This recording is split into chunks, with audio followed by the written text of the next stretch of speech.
para ver los alcances de estas posturas, no solo de México, sino también de la parte de la comunidad internacional en América Latina. Nos enlazamos con Gerardo Flores, él es senador integrante de la Comisión de Relaciones Exteriores de la Cámara Alta. Buenos días, senador. Gracias por estar con nosotros. Un tema polémico.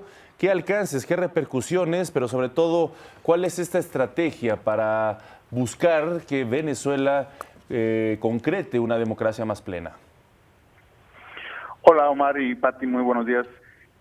Pues yo lo que te diría es, en primer lugar, hay que destacar lo que decían ustedes ahorita al inicio de la nota, en el sentido de que, primero, la Cancillería adopta y México, como gobierno, adopta un papel más proactivo, con una declaración firme, encabezando a un grupo de 14 países, como ustedes señalaron, donde hay un pronunciamiento claro, por primera vez en el caso de la Cancillería, sobre la situación por la que atraviesa Venezuela.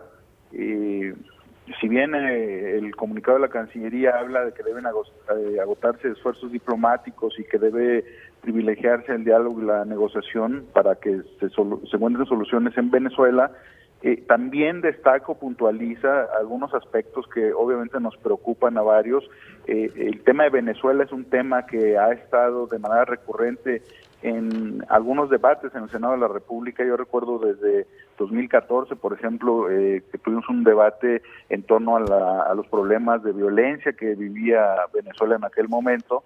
Desafortunadamente no hubo el consenso para poder aprobar un pronunciamiento. Sin embargo, ya en diciembre de 2015, por ejemplo, sí hubo un consenso y se aprobó un pronunciamiento de cara a las elecciones que se iban a tener en ese país, ¿no? En febrero de 2016 también tuvimos la visita de Lilian Tintori en el Senado de la República, y yo te diría que hubo un consenso también por prácticamente todas las fuerzas o grupos parlamentarios en el sentido de apoyar los esfuerzos para encontrar soluciones democráticas en Venezuela, y particularmente, como es el caso que ella que encabeza de manera emblemática, que es el caso de los presos políticos, que yo destacaría del comunicado de la Cancillería, que también se hacen votos para que se encuentren soluciones, por ejemplo, para que haya una liberación de presos políticos, ¿no? Claro. Me parece que es una posición muy importante que hay que celebrar.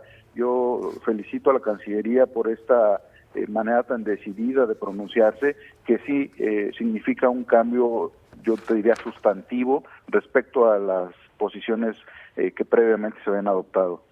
Así es, senador, qué gusto saludarlo, muy buenos días.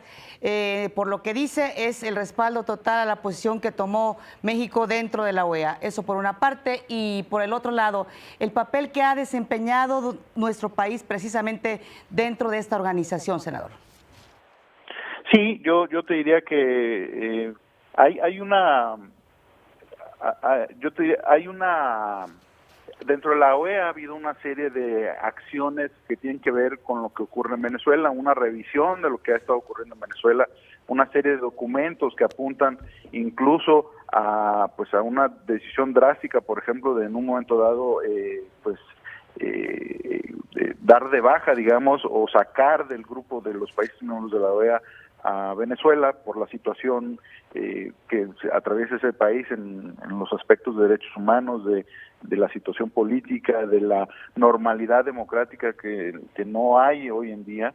Y bueno, México, como bien señalas, y yo creo que por primera vez también lo destaco, adopta una posición de liderazgo en el seno de la OEA, ahora en el seno o encabezando un grupo de 14 países, que me parece que no es un grupo menor, de hecho es un grupo de países muy representativos de lo que es el continente americano, y en virtud de eso vimos ayer una reacción airada, de mucha molestia de la Cancillería venezolana, lo cual yo lamento mucho.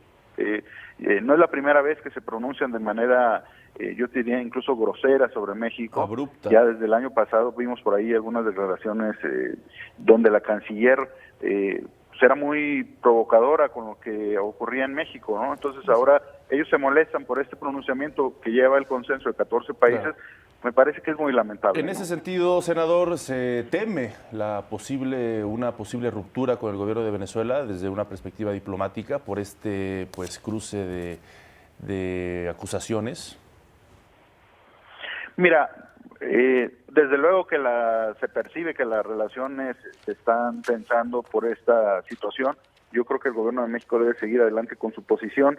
Yo estoy convencido de que México siempre ha sabido encontrar la forma de poder resolver estos desencuentros con nuestros países hermanos, y no creo que sea la excepción. Yo no creo que se llegue al grado de la ruptura de relaciones, pero de ser así, yo lo lamentaría mucho, sobre todo por nuestros hermanos venezolanos, porque eso significaría que ese pueblo lamentablemente se estaría quedando cada vez más solo en el concierto internacional. Yo no creo que se llegue a ese extremo. Yo estoy seguro que se encontrará la vía diplomática para reencauzar el diálogo, ¿no? Senador Gerardo Flores, muchas gracias por estar con nosotros en México al Día. Un saludo, un abrazo. Un saludo a ti, Pati y Omar. Gracias. Hasta luego. Hasta luego.